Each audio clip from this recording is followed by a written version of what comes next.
pengambilan darah vena, penyiapan plasma EDTA, pengemasan plasma EDTA untuk pemeriksaan viral load HIV-1 RNA.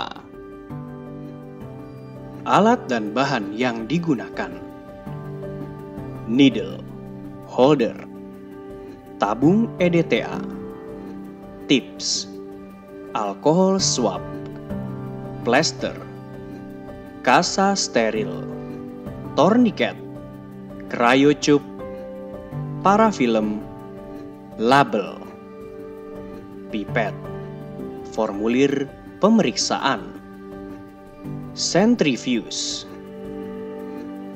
Petugas diwajibkan menggunakan APD lengkap seperti masker, sarung tangan, headcap atau penutup kepala, lab coat, face shield. Flebotomis mencocokkan identitas pasien dengan formulir pemeriksaan. Flebotomis mencuci tangan,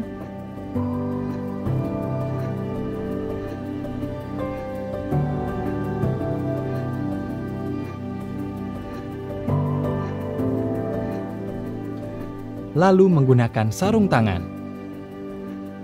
Flebotomis menunjukkan alat yang digunakan masih baru dan tersegel.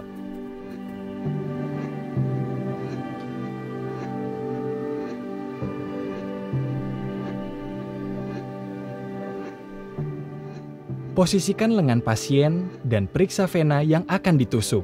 Ada 3 pilihan vena di fossa anticubiti, yaitu vena basilica, vena median cubiti, vena cephalica. Bersihkan area penusukan dengan alkohol swab dengan gerakan memutar dari dalam keluar. Pasang tourniquet dengan jarak 7-10 cm dari tempat penusukan. Pasang jarum pada holder. Buka, tutup jarum. Pastikan bevel jarum menghadap ke atas. Lakukan penusukan dengan sudut 30 derajat. Pastikan jarum masuk ke dalam vena dengan melihat adanya darah dalam chamber. Saat darah sudah mengisi tabung, lepaskan tourniquet. Isi sampai batas volume yang tertera pada tabung. Sebelum mencabut jarum dari vena, tekan kasa di atas titik penusukan. Cabut jarum, lalu aktifkan pengaman pada jarum. Segera buang ke dalam sharp container. Lalu, lakukan mixing atau homogenisasi sebanyak 8 kali. Pasang label pasien dan konfirmasi kembali kepada pasien. Letakkan tabung EDTA di rak. Buka kasa yang menutupi titik penusukan. Pastikan darah sudah tidak ada yang mengalir, lalu pasang plester.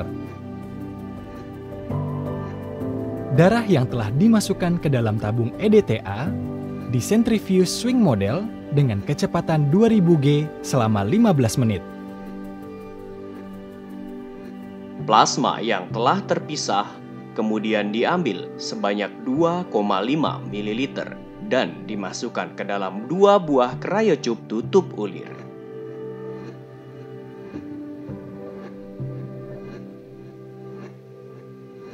Lalu diberi label. Hal-hal yang perlu diperhatikan: plasma tidak boleh keruh. Plasma tidak boleh hemolisis. Plasma yang diperoleh minimal 2,5 ml. Perhatikan suhu penyimpanan plasma. Pada suhu 37 derajat Celcius, stabil disimpan sampai 6 jam. Pada suhu 15-30 derajat Celcius, stabil disimpan sampai 6 jam. Pada suhu 4 derajat Celcius, stabil disimpan sampai 5 hari. Pada suhu minus 20 derajat Celcius, stabil disimpan sampai 1 tahun. Pada suhu minus 70 derajat Celcius, stabil disimpan sampai 5 tahun. Hindari beku cair sampel secara berulang, maksimal 3 kali jika diperlukan. Tata cara pengemasan dan pengiriman spesimen.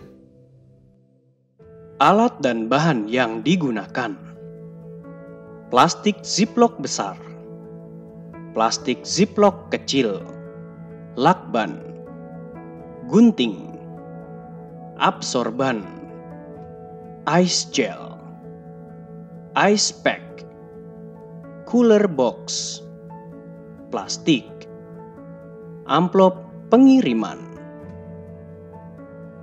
Taruh sampel ke dalam absorban, lalu masukkan cryotube ke dalam plastik ziplock kecil. Masukkan maksimal 6 sampel yang ada di dalam plastik ziplock kecil ke dalam plastik ziplock besar.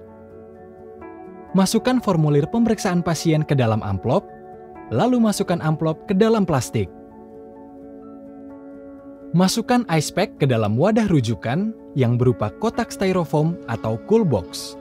Susun hingga rapi. Masukkan spesimen yang telah berada di dalam plastik ziplock besar ke dalam cool box. Posisikan di antara ice gel dan ice pack, lalu masukkan formulir pemeriksaan ke dalam cool box. Tutup cool box, lalu segel dengan lakban.